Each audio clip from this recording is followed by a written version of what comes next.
Ahora sí pueden ver, ¿verdad? Sí, doctor. Ya, gracias, mil disculpas. Bueno, como les decía que ese es un caso clásico, digamos, de un bebé de 10 meses de cualquier lugar de nuestro valle, digamos, que viene con un cuadro de gastroenteritis común, ¿no? Diarrea, vómitos. Bueno, que es tratado inicialmente como tal con una deshidratación, pero sin embargo, al pasar el tiempo en las primeras horas va empeorando el cuadro, ¿no? Comienza a tener respiración de Kussmaul, lo cual nos representa una acidosis metabólica, comienza a tener cianosis y alzas térmicas importantes, ¿no? Entonces, este pacientito es el que digamos, diríamos de que podría estar de alguna manera, ¿no? Dándonos aquella sintomatología clásica de un cuadro de sepsis. Es la causa más importante de muerte en terapia intensiva en todos los países. En Estados Unidos se calcula más o menos 2.000 nuevos casos por día. En nuestro medio no tenemos una casuística adecuada porque no tenemos, lamentablemente, los datos bien registrados en la mayoría de las ciudades pequeñas, incluso en nuestra misma ciudad. Esta mortalidad, especialmente por aquello considera 90% de los pacientes que son diagnosticados con este síndrome. Entonces, la sepsis en pediatría, al igual que en adultos, ha ido evolucionando en cuanto a definiciones, en cuanto a términos que se utilizan a través del tiempo, ¿no? Y el último ha sido del 2024. Un inicio, hubo un primer consenso donde se habló mucho del síndrome de respuesta inflamatoria sistémica, donde se ponía algunos parámetros como las distermias, una frecuencia, una respiratoria y cardíaca más allá de 2 desviaciones estándares para la edad, la presencia de leucocitosis o leucopenia, o una neutrofilia, especialmente con células inmaduras más del 10%. Se decía que si encontrábamos 2 o más de estos signos, el paciente debería tener una sospecha de un síndrome de respuesta inflamatoria. Estas definiciones de inicio ya mostraban varias etapas difíciles de definir en términos generales, pero se decía que era una sepsis ya establecida cuando teníamos ese SIRS y además habíamos podido aislar a un microorganismo, ¿no? Que generalmente eran gram negativos o gram positivos. Entonces, si no aislábamos, decíamos que era una sospecha de sepsis. Confirmábamos el germen, era una sepsis establecida. Se hablaba de sepsis grave cuando el paciente ya entraba en un estado de choque y comenzaba a tener disfunción de múltiples órganos. Ya mostraban signos de hipoperfusión y en algunos casos ya hipotensión arterial. Ese choque séptico, ¿no? Que ya demostraba una hipoperfusión de los tejidos del organismo del niño y que conducían a lo que viene a ser en una etapa final el síndrome de falla orgánica múltiple, ¿no? Donde ya todos los sistemas comenzaban a caer y, bueno, llevaban a una muerte inevitable. Han habido nuevos conceptos que se han incluido a través del tiempo y en este último consenso del 2024, ¿no? Se ha utilizado estos nuevos conceptos que se pueden aplicar en menores de 18 años, no así en neonatos. En neonatos tienen características especiales porque algunos son prematuros. El SIRS ya no se utiliza como un diagnóstico, pero sí como una forma de orientarnos hacia un diagnóstico, ¿no? Ya no se habla de una sepsis severa porque todas las sepsis de alguna manera ya comienzan a producir falla multiorgánica, incluso en etapas relativamente tempranas. Y no podemos hablar ya cuando hay un fallo de un sistema para decir de que esta es una infección severa. Se utilizaron varios scores. Uno de ellos que se está utilizando es el score pediátrico de Phoenix, ¿no? En el cual se decía que si había un mínimo de 2 puntos, ya estábamos hablando de un probable caso de sepsis. Y se hablaba ya, shock séptico estaba implícito en el score de Phoenix, o sea, porque este score de Phoenix incluye algunos parámetros cardiovasculares, como les voy a mencionar, ¿no? Entonces, los niños con infección lejana al origen significa un paciente de alto riesgo y antes no se tomaba en cuenta. Por ejemplo, el tener una herida en el pie, por decirte, en muchos pacientes a veces no era considerado como un alto riesgo, pero sí podrían desarrollar, y como vemos comúnmente algunos casos, en que desarrollan casos profundos de infección. Entonces, es imperativo detectar tempranamente estos cuadros de sepsis. Entonces, el score de Phoenix viene a ser una de aquellas herramientas de mucha precisión y sensibilidad, ¿no? Ah, pero hay que conocerlas bien, estas herramientas, ya para que podamos hacer el diagnóstico, digamos, precoz de estos pacientes y nos va a abordar y podamos abordar rápidamente el tratamiento. Como les decía, el CIRS que inicialmente se utilizaba ya está en debate. Actualmente hay algunas nuevas corrientes, ya que todavía lo ponen, en el último congreso que estuve en México, todavía lo ponen como una forma inicial de detección, no tanto de diagnóstico, pero sí de detección.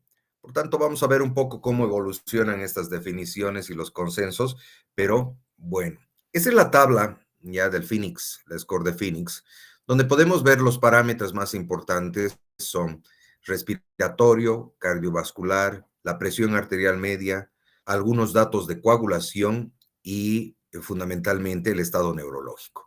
Son los 5 parámetros que nos ayudan un poquito a determinar si este paciente podría estar entrando a un estado de sepsis inicial. Como ven, el score va de 0 hasta 3 puntos, ¿no? Siendo mayor puntaje aquellos que tienen una mayor afección. En los respiratorios generalmente utilizamos la PAFI, ¿no? Que es la relación entre la presión arterial de oxígeno y el FiO2, ¿no? Y que si este está más de 400, quiere decir que no hay ningún tipo de problema de intercambio de gases, especialmente el oxígeno. Pero si un score de 3 está menos de 100, nos dice de que hay una pobre eh, distribución de oxígeno hacia la sangre.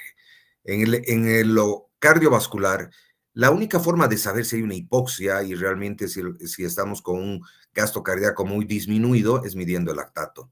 Entonces, hoy en día es importante medir el lactato junto con una gasometría de entrada, ¿no?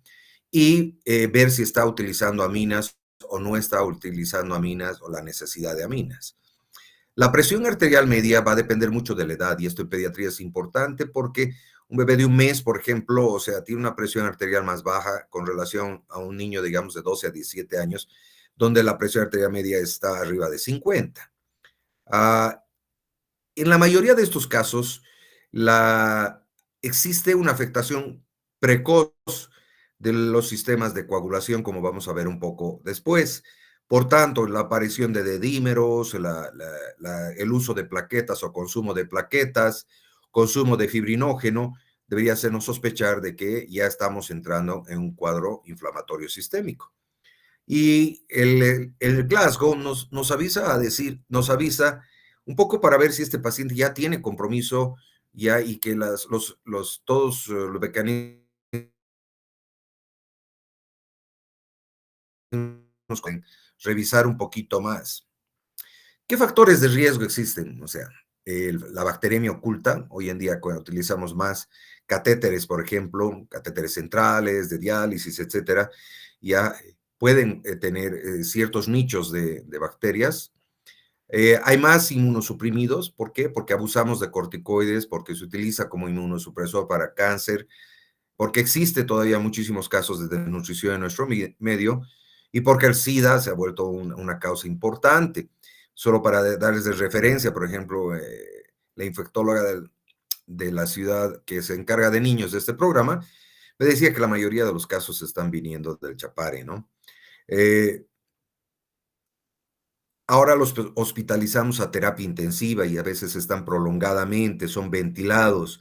Muchos de estos pacientes tienen genopatías, los niños con Down, que ahora sobreviven. Antes se morían tempranamente, pero ahora sobreviven,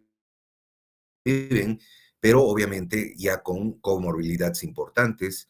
El uso de la nutrición parenteral, los quemados, los politraumatizados, todos ellos son factores de riesgo para la sepsis.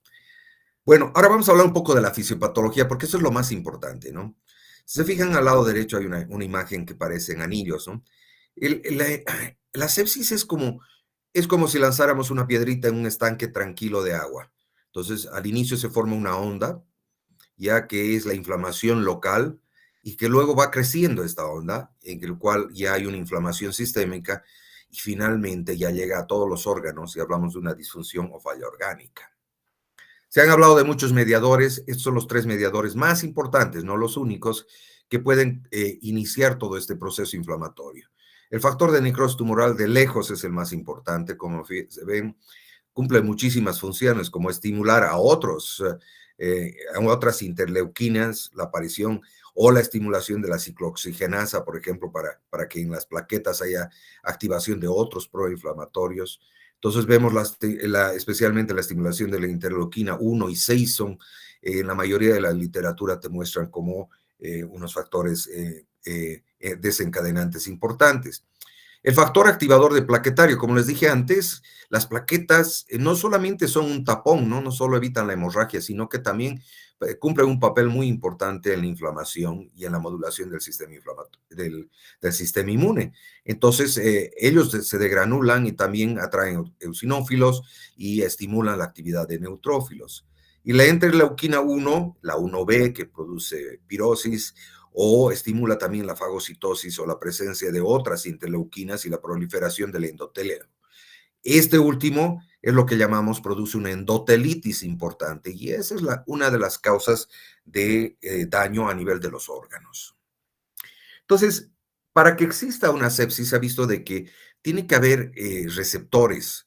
Algunas personas tienen más receptores y otras personas tienen menos. Esto explica por qué algunos niños que pueden tener la bacteria en la sangre podrían desencadenar un cuadro fatal, y otros niños que tienen la bacteria en la sangre tal vez no desencadenen lo mismo.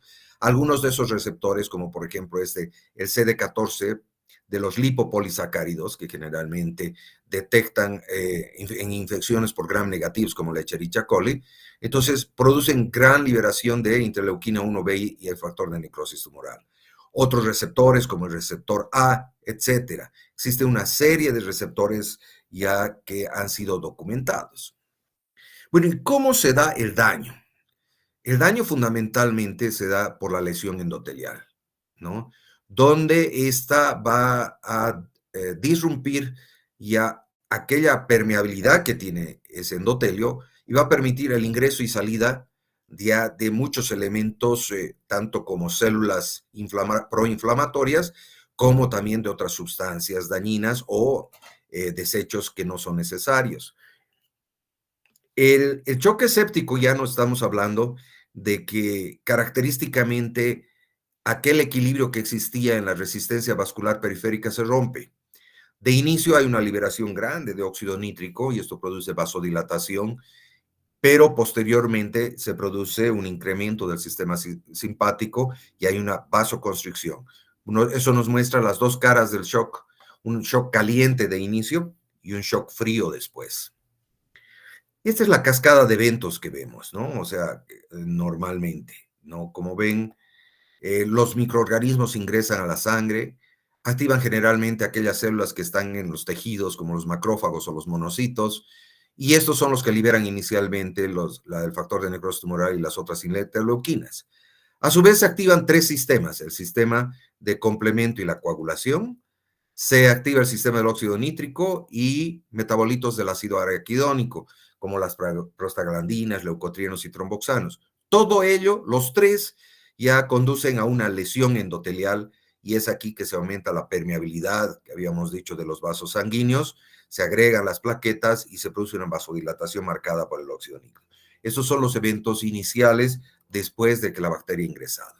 Ahora, ¿todas las respuestas inflamatorias son las mismas? No. Se ha visto a través del tiempo que existen diferentes tipos de respuestas. Una vez que se ha dado la liberación, como vemos ya en el substrato del medio, una liberación de citoquinas en ambos lados, se pueden dar cuatro tipos de reacciones. Una reacción sistémica, un SIRS proinflamatorio, un SRAC antiinflamatorio y un SRAM, que es el mixto. O sea, ¿qué quiere decir? En algunos casos se estimula el sistema inmune y produce mucha inflamación y en otros lo inhibe. Esto explica por qué, por ejemplo, algunos pequeñitos o desnutridos, en vez de tener leucocitosis, tienen leucopenia. En vez de tener trombocitosis, tienen trombopenia. Se ha visto que un memotécnico que se podría abreviar como CAOS, como 5 tipos diferentes de presentaciones en función al tipo de reacción que tienen. Algunos tienen un compromiso cardiovascular fundamental. Entonces, en estos predomina el CIRS, ¿no? Ahí estamos viendo, como les decía, el óxido nítrico como un componente muy importante. En otros hay una disrupción de la homeostasis, en el cual generalmente es mixto. Hay inflamación y antiinflamación. Existe un cuadro donde predominantemente ya viene la apoptosis como un desarrollo precoz y la muerte celular, ¿no? A los pacientes que no parecen tan enfermos, pero siguen un curso rápido y se deterioran rápidamente. Es una muerte con mínima inflamación. A algunos pacientes ya que van atacando a órganos específicos, ¿no? En estos también predomina el SIRS. Y por último, aquel paciente que tiene una supresión de la respuesta inmune, ya donde predomina las moléculas antiinflamatorias. Entonces, vemos que por eso es tan difícil de detectar la sepsis, porque no se presentan de la misma manera. En pediatría la etiología varía, ¿no? Desde el recién nacido, como ya han visto en sepsis neonatal probablemente, los gram negativos predominan, como la Escherichia coli. El único gram positivo importante es el Streptococcus agalactiae o el del grupo B. La listeria, que es rara hoy en día, pero sí puede dar, y algunos estafilococos y enterococos están al último, siendo la Escherichia coli probablemente y el Proteus entre los gérmenes más importantes. Pero ya pasado el periodo neonatal, pasado los 2 meses, cuando ya el paciente está entre 1 y 3 meses, la flora puede ser mixta, ¿no? Puede ser también algunas bacterias como una sepsis tardía del recién nacido con un Escherichia coli, como que ya aparecen también gérmenes característicos de los niños mayores, ¿no? Como el Streptococcus pneumoniae, la Neisseria, el Haemophilus influenza y la Salmonella en algunos casos, no de tipo TIFI. En los niños de 3 meses ya escolares, a mayores, de lejos el estreptococo neumonía es una de las causas más importantes. La Neisseria en la mayoría de los países y por algún motivo en nuestro país, gracias a Dios, no tenemos mucha Neisseria, ¿no? Y eso evita, porque esa es una sepsis bastante fulminante la que se da con la Neisseria. El estafilococo aureus es importante porque ahora invadimos, porque ponemos catéteres, etcétera. Y bueno, por las condiciones alimentarias, la salmonela también, y el Haemophilus influenza ha disminuido porque ahora ya también vacunamos a la mayoría de las personas. Bueno, hablemos un poquito de aquellos mecanismos hemodinámicos. Entonces, cuando hablamos ya de sepsis y un poco una sepsis más avanzada, hablamos de shock. Y cuando hablamos de shock, estamos hablando de hipoperfusión tisular. Y la única forma de saber si un paciente tiene hipoperfusión tisular o está con un estado de shock es midiendo una gasometría y midiendo el ácido láctico. Solo con ello vamos a poder ver de que hay hipoxia tisular. La oliguria y la alteración en el estado mental ya nos está diciendo de que este es un evento ya más avanzado. Quiere decir que los mecanismos compensatorios ya han sido superados y este paciente probablemente ya está descompensado. La hipotensión arterial es un signo tardío, o sea, si hacemos un diagnóstico de shock solo pensando en hipotensión, vamos a perdernos probablemente el 70% de los casos. Entonces, una presión sistólica menos de 90 en niños mayores de 2 años es un parámetro, ¿no? Pero podríamos hablar de 2 desviaciones estándares de acuerdo a la edad. ¿Qué características clínicas? El shock séptico puede, como dijimos, puede parecer un shock caliente, donde el gasto cardíaco está aumentado, pulsos llenos, llenado capilar rápido, ruidos cardíacos fuertes, o sea, un shock hiperdinámico en algunos casos, o también puede en algún determinado momento parecerse a un shock hipovolémico y cardiogénico, donde pulsos fríos, o mejor dicho, pulsos débiles, extremidades frías, un llenado capilar prolongado, etcétera, pueden ser los signos clínicos. Entonces, podemos encontrar cualquiera de los dos estados de acuerdo a cómo se manifiesta. Entonces, cuando veamos un paciente con sospecha de sepsis, shock, la piel probablemente es uno de los datos más importantes que a veces subestimamos, ¿no?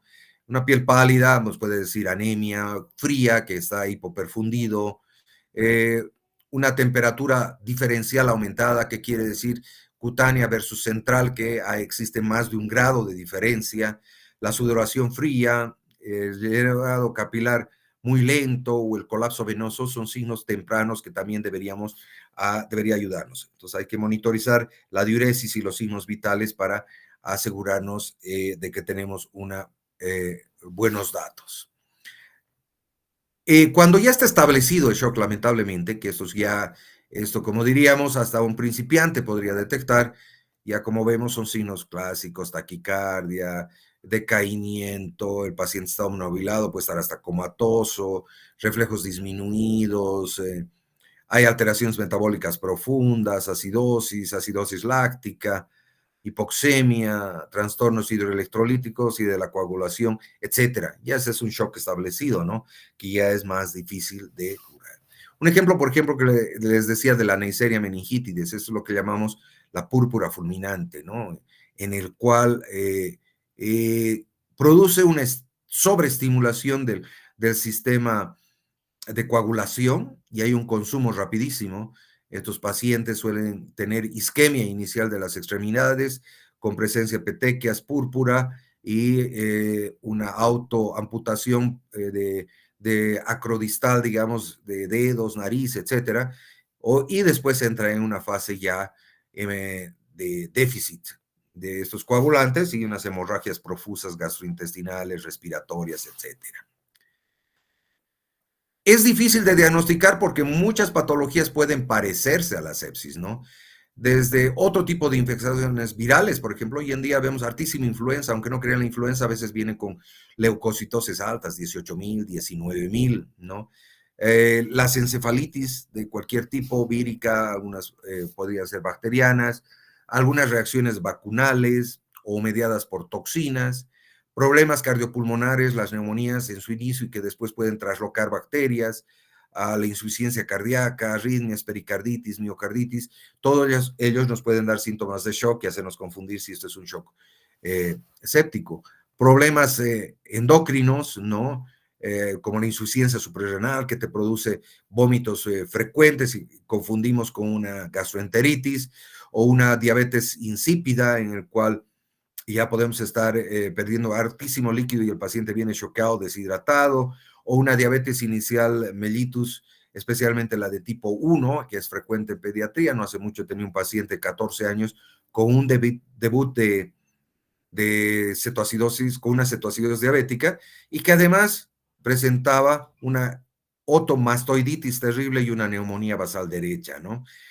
El síndrome de Reye al uso del ácido salicílico, problemas gastrointestinales, especialmente estos, porque no sabemos si es simplemente una gastroenteritis pura o podría haber una traslocación bacteriana que está condicionando ya una bacteremia, ¿no? Cualquier apendicitis, peritonitis, etcétera. Problemas hematológicos, las enfermedades linfoproliferativas como las leucemias, los linfomas, anemias, también con problemas neurológicos como intoxicaciones, algún trauma o una hemorragia espontánea intracraneana, el botulismo infantil que puede provocar una debilidad respiratoria, etcétera. Bueno, ¿cómo abordamos? Entonces, lo primero que deberíamos abordar, y este es uno de los mensajes clave es, hay que pancultivar a estos pacientes, de todo lo que puedan, de todo lo que puedan. Sangre, obviamente, si se puede, 2 de inicio, y a las 24 horas repetir otro. Cultivo de catéteres si es que está el paciente, cualquier tipo de catéteres, de secreción bronquial si se puede hacer un lavado, si lo hace intubado, coprocultivos, urocultivos, de secreción de heridas, ¿no? Y en muchos casos, si hay alteración del sistema nervioso central, generalmente previo ataque y previa descarte de hipertensión endocraniana, se debe hacer una punción lumbar. Entonces, esto es lo más importante porque el aislar el germen nos va a ayudar en el diagnóstico y va a determinar ya el tratamiento. Debemos iniciar un protocolo en el cual debemos monitorizar continuamente los signos vitales, ¿no?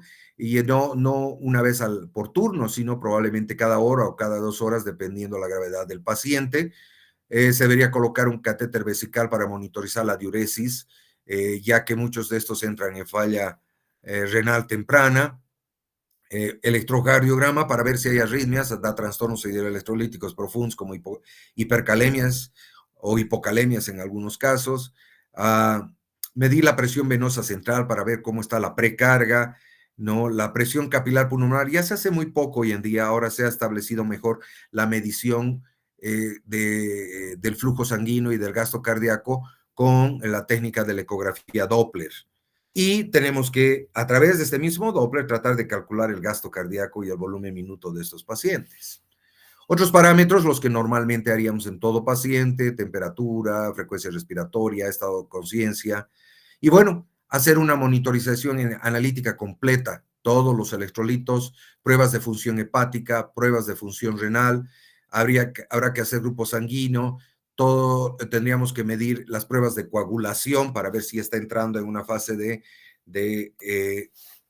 coagulación intravascular.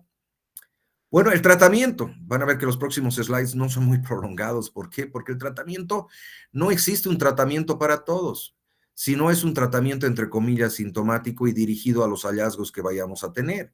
No hay una terapéutica específica, ni un antibiótico específico, porque va a depender mucho del tipo de germen el que está causando. Hoy en día, por ejemplo, existen muchísimos pacientes en incremento que incluso pueden tener sepsis por hongos, ¿no? Los hongos están convirtiéndose en una epidemia bastante importante en muchos pacientes inmunosuprimidos o aquellos que han sido tratados con antibióticos. Entonces, lo inicial es todo que aquella vaya a mantener el estado hemodinámico y metabólico, corregir la acidosis, el estado de hidratación. Si está hipotenso, se tendrán que usar vasopresores, ayudarlos. Hay que optimizar la perfusión lo más antes posible, revertir el shock en las primeras 12, 24 horas lo más antes y corregir las alteraciones hidroelectrolíticas y metabólicas iniciales. Y bueno, apuntar a tratar de erradicar con antibióticos. Los antibióticos generalmente deberían ser de amplio espectro y más o menos de acuerdo a las edades. En un periodo neonatal, entonces las cefalosporinas pueden ser de mucho uso asociados a una amoxicilina, pero eso solo en los primeros 2 meses. La amoxicilina cubre la listeria, lo cual no cubre la cefalosporina. Pero ya pasada esa edad, deberíamos tratar de cubrir tanto gram positivos y gram negativos. Una muy buena combinación de inicio podría ser la utilización de cefalosporinas con aminoglucósidos, ¿sí?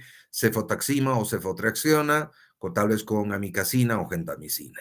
Obviamente monitorizando la función renal y previamente se realicen todos los cultivos. Y bueno, si vemos que hay un deterioro abdominal, hay que sospechar de que hay un abdomen agudo o hay un abdomen clínico. Entonces, en esos casos se debe administrar un antibiótico que cubra gram negativos anaeróbicos, ¿no? Y eso es generalmente la clindamicina y el metronidazol.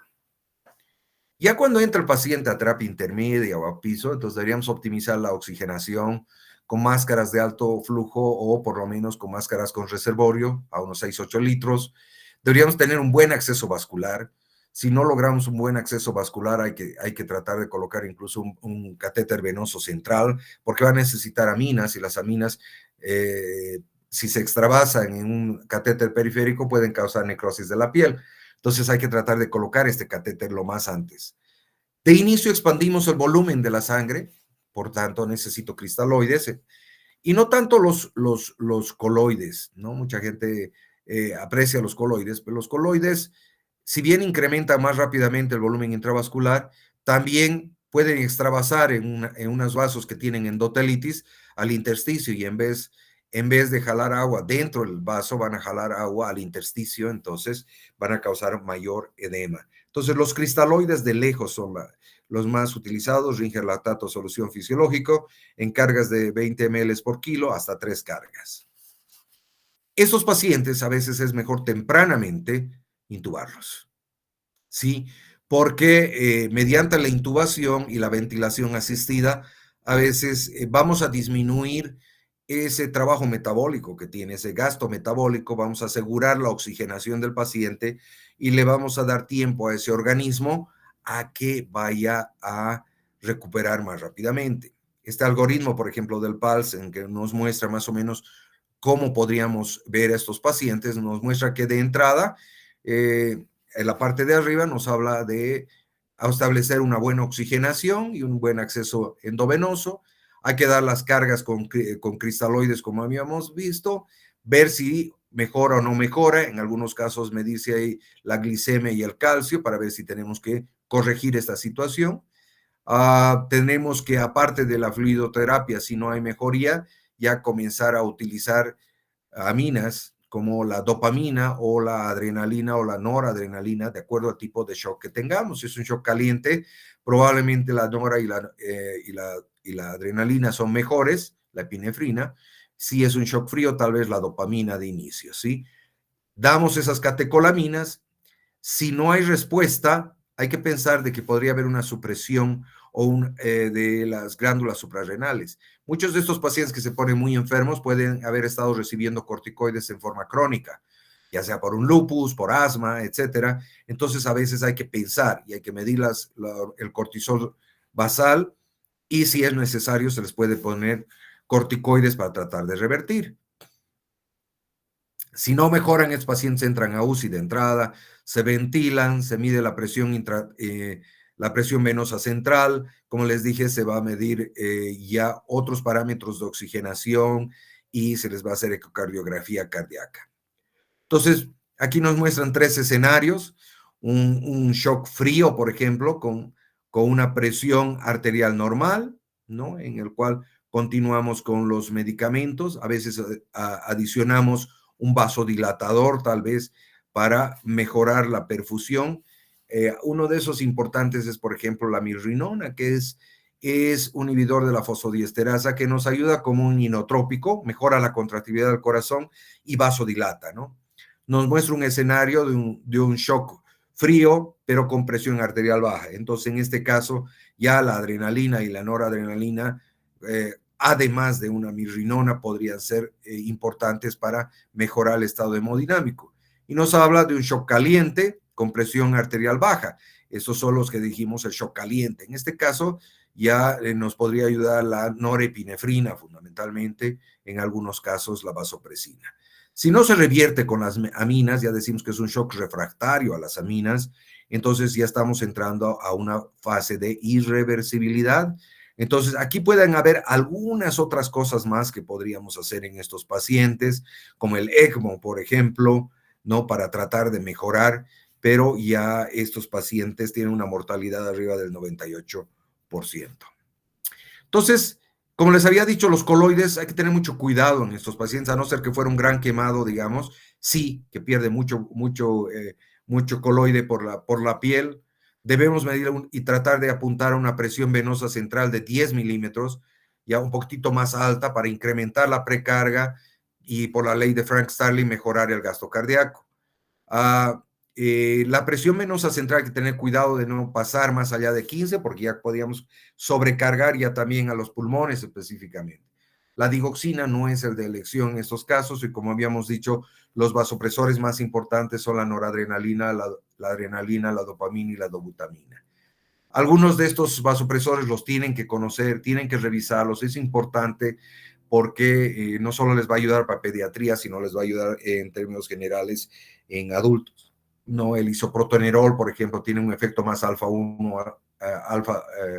o un beta 1, beta 2 agonista más que todo, por tanto produce vasodilatación. La dobutamina, que es más beta 1, beta 2, que también es inotrópico y cronotrópico, es bueno para aquellos pacientes con alguna falla miocárdica.